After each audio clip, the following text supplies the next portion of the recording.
તમારી પર્સનાલિટી જાણવી છે કે કયું ફાઇનાન્શિયલ કરિયર તમારા માટે બેસ્ટ છે. Simple test. જો તમને રિસ્ક લેવું ગમે તો પછી ટ્રેડિંગ, જો તમને નંબર ગમે તો પછી ઇન્વેસ્ટમેન્ટ બેન્કિંગ, જો તમને સ્ટેબિલિટી ગમે તો સીએ, અને જો તમે લોકો સાથે વાતચીત કરવી ગમે તો પછી વેલ્થ મેનેજમેન્ટ. બસ પ્રોબ્લેમ સોલ્વ થઈ ગયો. પણ ના, ખરેખર ગેમ અલગ છે. કારણ કે 90% લોકો આ સિમ્પલ રૂલ જાણતા હોવા છતાં પણ ખોટું કરિયર પસંદ કરે છે અને પછી 3 થી 5 વર્ષ પછી રિગ્રેટ અનુભવે છે. ક્વેશ્ચન એ નથી કે તમને શું ગમે છે, ક્વેશ્ચન એ છે કે તમે એકચ્યુઅલમાં કઈ ગેમ માટે બિલ્ડ થયા છો. તો આજના વિડીયો હું તમને બતાવીશ કે કેમ લોકો સિમ્પલ ચોઇસ હોવા છતાં પણ લાઈફ બગાડી દે છે. અને જો તમારે એ ટ્રેપમાં ના ફસાવવું હોય તો આ વિડીયો તમે જુઓ, તમને તમારી આંખો ખુલી જશે. તો સૌથી મોટો એક મીથ ક્લિયર કરીએ. ફાઇનાન્સ એક કરિયર નથી, આ કમ્પ્લીટલી અલગ ગેમ છે. કેટલાક રૂલ્સ હાઈ પ્રેશર હોય છે, કેટલાક સ્ટેબલ હોય છે, કેટલાકમાં લોકોને હેન્ડલ કરવું પડે છે અને કેટલામાં ખાલી નંબર ગેમ હોય છે. પરંતુ મોટાભાગના લોકો શું કરે છે ખબર છે? ટોપર શું કરે છે એની કોપી કરે છે. યુટ્યુબ પર લોકો કહે કે ઇન્વેસ્ટમેન્ટ બેન્કિંગ બેસ્ટ છે એટલે લોકો એની તરફ દોડી જાય, પરંતુ કોઈ પોતાની જાતને પૂછતું નથી કે મારું નેચર ખરેખર શું છે, મને શું ગમે છે. અને તમે બીજી જગ્યાએ જતા રહો એટલે 4-5 વર્ષ પછી તમારી લાઈફના 5 વર્ષ ઓછા થઈ જાય. આ વિડીયો કોઈ પણ જાતનો કરિયર એડવાઇસ નથી, આ એક સેલ્ફ અવેરનેસ વિડીયો છે. તો ચલો મેન વિડીયો શરૂ કરીએ. તો ભાઈ, ફાઇનાન્સમાં 4 પ્રકારના લોકો હોય છે. એક હોય છે રિસ્ક ટેકર, જેને રિસ્ક લેવો ગમે છે. બીજું હોય છે એક એનાલિસ્ટ, જે ડેટા મેનેજ કરે છે. ત્રીજા નંબરનો હોય છે ઓપરેટર, અને ચોથા નંબરનો હોય છે રિલેશનશિપ બિલ્ડર. અને એક રિયાલિટી ફિક્સ છે કે આ 4માંથી કોઈ એક કેટેગરીમાં જ તમે ફિટ થઈ શકો છો. માટે જો તમે ખોટી પસંદગી કરો તો તમે ઘણી બધી મહેનત કરો છતાં પણ રિઝલ્ટ આવશે 0. તો 4 ટાઈપ આપણે સિમ્પલ ભાષામાં સમજીએ તો પહેલું છે રિસ્ક ટેકર. આ લોકો હોય છે ને એ ફાસ્ટ ડિસિઝન લે છે. એમને એડ્રેનાલિન ગમે છે, અનસર્ટીમાં પણ કમ્ફર્ટેબલ હોય, કોઈ પણ જાતની પ્રોબ્લેમ આવી જાય તો ટેન્શન ના લે. સિમ્પલ ભાષામાં વાત કરીએ તો અત્યારે આઈપીએલ ચાલે છે, અને આઈપીએલમાં જો તમને છેલ્લો ઓવરે મેચ ચાલતી હોય ને છેલ્લા ઓવર સુધી મેચ પહોંચે ને તમને જોવી ગમે તો પછી તમે રિસ્ક ટેકરમાં આવો છો. આના માટે બેસ્ટ કરિયર શું છે ખબર છે? ટ્રેડિંગ, સ્ટોક માર્કેટ, ક્રિપ્ટોકરન્સી અને વેન્ચર કેપિટલ્સ. પરંતુ રિયાલિટી તમને કહી દઉં, આમાં પણ 90% લોકો ફેલ થાય છે, કેમ કે આમાં ઇન્કમ તમારી સ્ટેબલ હોતી નથી, અને ડિસિપ્લિન જો નહીં આવે ને આમાં તો તમારું ગાભા નીકળી જશે. કારણ કે તમે પણ જોયું હશે, મેં પણ જોયું છે, ઘણા બધા લોકો ટ્રેડિંગમાં આવે છે ઇમિડિયેટ પૈસા કમાવા માટે, અને એટ ધ એન્ડ કરિયર જ નહીં રહેતું. હવે બીજા નંબરની કેટેગરી હતી એ છે એનાલિસ્ટ.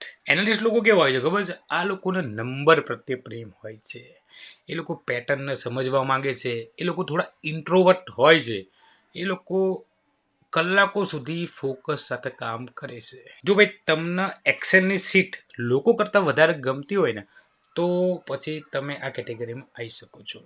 આમાં બેસ્ટ કરિયર આવે છે ઇન્વેસ્ટમેન્ટ બેન્કિંગ, ઇક્વિટી રિસર્ચ અને ફાઇનાન્શિયલ એનાલિસ્ટ. પરંતુ હા, આમાં પણ 12 થી 14 કલાકનું કામ રહેશે.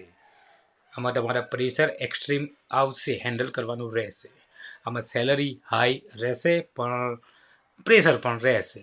તમે ઘણા બધા મુંબઈ અને બેંગ્લોરમાં આઈટી પ્રોફેશનલ હોય છે, અથવા તો આઈબી પ્રોફેશનલ હોય છે, એ લોકો મેન્ટલી ડિપ્રેશનમાં જતા રહે છે. એ બધા આ જ કેટેગરીમાંથી આવે છે. પૈસો ઘણો છે પણ પૈસાની જોડે ડિસએડવાન્ટેજ તો રહેવાનો જ. Now come to the point. Type 3 એટલે ઓપરેટર. આ લોકો એકદમ પ્રેક્ટિકલ હોય, મારા જેવા. આ લોકોને ખાલી સિસ્ટમ ફોલો કરવી ગમે અને સ્ટેબિલિટી ગમે. કોઈ પણ જાતની વાહ હો હા નહીં, ખાલી એક સિસ્ટમ. તો ભાઈ આમાં બેસ્ટ કરિયર શું આવે ખબર છે? CA, કોર્પોરેટ ફાઇનાન્સ અને CFO.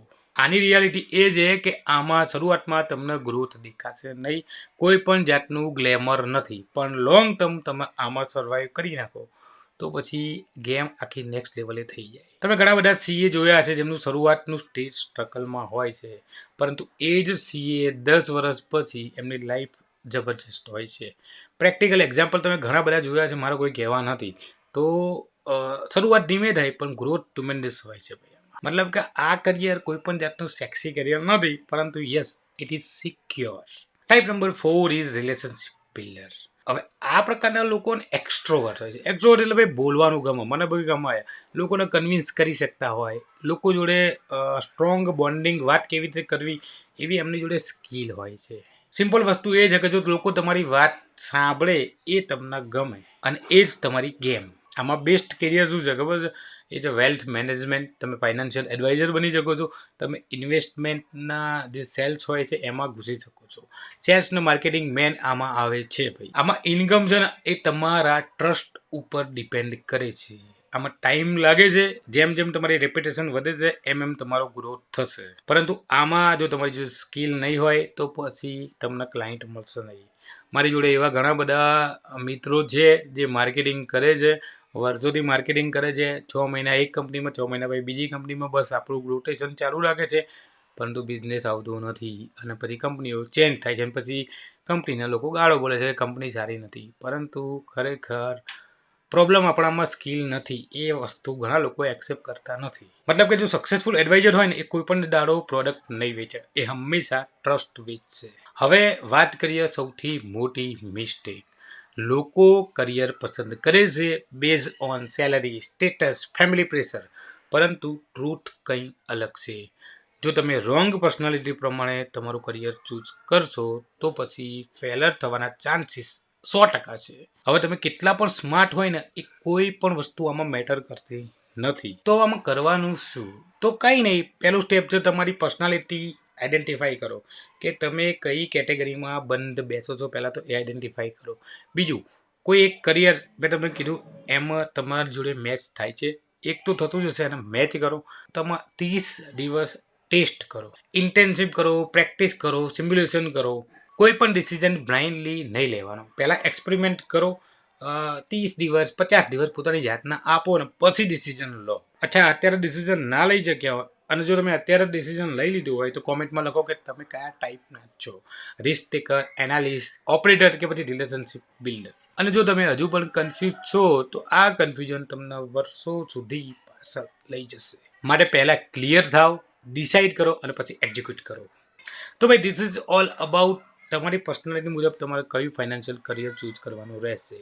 આઈ હોપ કે તમને વિડીયો પસંદ આવ્યો છે, તમને કંઈક માહિતી મળી હશે. હજુ પણ તમારા મનમાં કંઈ ડાઉટ હોય તો તમે મને કોમેન્ટ કરીને પૂછી શકો છો. I will try my best to give you an answer. That's all for today's video પસંદ આવે તો ભાઈ લાઈક જરૂર કરીને જાઓ. ચેનલમાં નવા હોય તો સબસ્ક્રાઈબ કરવાનું ભૂલતા નહીં. ફરીથી મળીશું નવા કોઈ એક વિડીયો સાથે. જય હિન્દ, જય જય ગરવી ગુજરાત.